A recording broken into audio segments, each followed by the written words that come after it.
కోడలు దిద్దిన కాపురం, అత్త దిద్దిన సంసారం అని తెలుగు టీవీ ఛానళ్ళలో రోజు వస్తుంటాయి సీరియల్. 365 రోజులు, 735 రోజులని.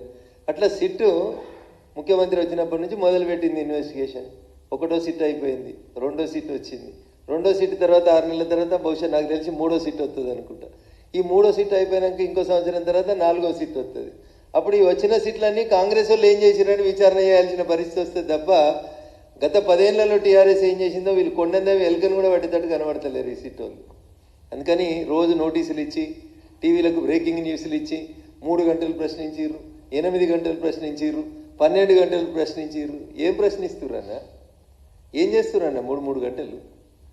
ఏం కావాలి మీకు? టెక్నికల్ ఎవిడెన్స్ లేకుండా మీరు ఎన్ని గంటలు ప్రశ్నిస్తారు? ఎవరి ఫోన్ నెంబర్కి వెళ్ళి ఎవరి ఫోన్ నెంబర్కి పోయింది కాలం మీ దగ్గర ఉంది. ఎవరు ఫోన్లు ట్యాప్ చేసిరని ఎయిర్టెల్ వాళ్ళకి, జియో వాళ్ళకి, టాటా వాళ్ళకి అందరికీ నోటీసులు ఇస్తే బిఎస్ఎన్ఎల్ వాళ్ళకి వాళ్ళే ఇస్తారు కదా. ఇగో మాకు ఈ నెంబర్లు ట్యాప్ చేయమని ఇచ్చిండ్రు, ఈ నెంబర్లు ఎవరైనా ఇస్తే టెక్నికల్ ఎవిడెన్స్ అయిపోతుంది కదా. ఆయా కంపెనీల సీఈఓలను పిలిచి వాళ్ళకు వచ్చిన లెటర్లని, మెయిల్లని తీసుకుంటే that will become a technical evidence. ఓ రోజు రఘునందన్ రావుని పిలిచిరు, ఓ రోజు నవీన్ రావుని పిలిచిరు, ఓ రోజు కొండలరెడ్డిని పిలిచిరు, ఓ రోజు రేవంత్ రెడ్డి అన్నని పిలిచిరు, ఓ రోజు రేవంత్ రెడ్డి డ్రైవర్ని పిలిచిరు. ఏందన్నా ఇదంతా? పిసిసి ప్రెసిడెంట్ గారు రేవంత్ రెడ్డి గారు చెప్పలేదా నా ఫోన్లు ట్యాప్ అయినాయని? అదే రేవంత్ రెడ్డి ముఖ్యమంత్రి అయిన తర్వాత మొన్న మధ్యలో మీడియా మిత్రులు అడిగితే చెప్తాడు, నా ఫోన్ ట్యాప్ అయితే నన్ను కూడా వెళ్తురు కదా అంటాడు. అంటే ప్రతిపక్ష నాయకుడిగా ఏం మాట్లాడినారు మీరు? ముఖ్యమంత్రి అయిన తర్వాత ఏం మాట్లాడుతున్నారు? ఇలా కొండలరెడ్డి గారికి సిట్ నోటీసులు, రేపు హాజరు కావాలి. ఎల్లుండి కొండలరెడ్డి గారి డ్రైవర్ను ప్రశ్నించారు, అవతల ఎల్లుండి రేవంత్ రెడ్డి గారు గన్మెన్ను ప్రశ్నించారు. ఎన్ని రోజులన్నా ఈ ప్రశ్నించుడు? ఫలితం ఎప్పుడు వస్తుంది చెప్పుండ్రి. అమాయకులు అల్కగా దొరికిరని 4 పోలీసు వాళ్ళని తీసుకుపోయి జైలు వేస్తారు. 6 నెలల తర్వాత వాళ్ళు యువతలకు వచ్చిరు. వాళ్ళు యువతలకు వచ్చి కూడా మళ్ళీ 6 నెలలు. కర్త కర్మ క్రియ ఏళ్ళన్నీ ఒక్క దిక్కే చూపెడుతున్నాయి. ఆ ఒక్కని పిలిచేందుకు మీకు భయం అవుతుంది సిట్కి.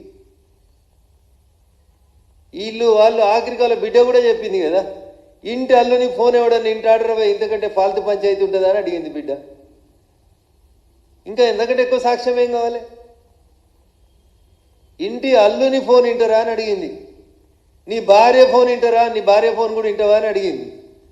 మరి బహుశా వాళ్ళ వదిన ఫోన్ కూడా విన్నారని అన్నేమన్నా డౌట్ ఉందేమో ఆమెకి. సో ఇంత దరిద్రంగా వ్యవస్థలు నాశనం అయిపోయిన తర్వాత రోజు టీవీలలో బ్రేకింగ్ల కోసం సిట్ నుంచి పిలుపు. ఏం జరిగింది చెప్పు? మళ్ళీ పిలిస్తే వస్తాం. లీడర్లు బయటకు వచ్చి ఏం చెప్తారు? సిట్ అడిగిన అన్ని ప్రశ్నలకి సమాధానాలు చెప్పినాం, మళ్ళీ పిలిస్తే వస్తాం, విచారణకి సహకరిస్తాం. ఈ 3 మాటలు కాక కొత్త మాటలు ఒక్కటి చెప్పురన్నా. Everyday the same breaking news అంతే. ఎన్ని గంటలు? 3 గంటలు, 6 గంటలు, 9 గంటలు, 12 గంటలు. ఏమవుతుందన్నా? ఏం జరుగుతలేదు. నాలాంటి కనిపిస్తుంది దీనిలో ఏం జరిగేటట్లేదు. ఇది ఉత్త టైంపాస్ వ్యవహారం. కాంగ్రెస్ పార్టీకి ఏదైనా ఎలక్షన్లు వస్తున్నాయని అనిపిస్తే ప్రతిపక్షాలని పిలుస్తురు సిటీ దగ్గరికి అని చెప్పి అబ్బా కాంగ్రెస్ ఏదో పనిచేస్తుంది అని చెప్పుకునేందుకు జరుగుతున్న ఇన్వెస్టిగేషన్ తప్ప అది ఎస్ఐటి సిట్టా లేకపోతే సిఐటి సిట్టా నాకైతే అర్థమైతలేదు. కాంగ్రెస్ ఇన్వెస్టిగేషన్ టీం ఏమైనా అవుతుందా ఏమవుతుందో అర్థమైతలేదు. ఎస్ఐటి సిట్ కాస్త సిఐటి సిట్ లాగా అయిపోయినట్టుంది, కాంగ్రెస్ ఇన్వెస్టిగేషన్ టీం అయిపోయినట్టుంది. వాళ్ళు ఏం ఉద్ధరించేటట్టు కనబడతలేరు, ఏం ప్రజలకైతే న్యాయం జరుగుతున్నట్టయితే కనబడతలేదు. బ్లేడెంట్గా 650 నెంబర్లు నక్సలైట్ల పేరు మీద ప్రజాప్రతినిధుల పేర్లు, ఫోన్లు ట్యాప్ అయినాయని సర్వీస్ ప్రొవైడర్ నుంచి మీకు ఉత్తరం వచ్చింది. ఇంతకంటే ఎక్కువ ఏం కావాలి? అంతమంది పోలీస్ అధికారుల్ని రిమాండ్ చేసినప్పుడు వాళ్ళు సాక్ష్యాలు చెప్పారు మీకు. ఇంకా ఏం కావాలి? ఉన్నది ఉన్నట్టు మాట్లాడితే ఊరందరికీ శత్రువు అంటారు. అట్లున్నది నా పంచాయతీ.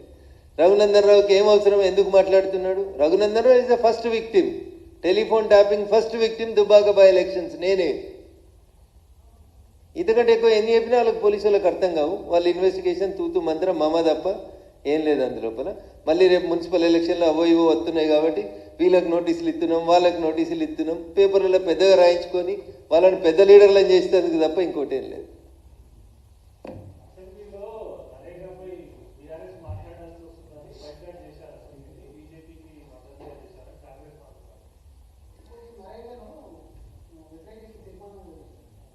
ఇప్పుడు రాష్ట్ర శాసనసభలో అనేక తీర్మానాలు చేస్తారన్న. అసలు రాష్ట్ర శాసనసభకు ఉన్నటువంటి అధికారాలన్నీ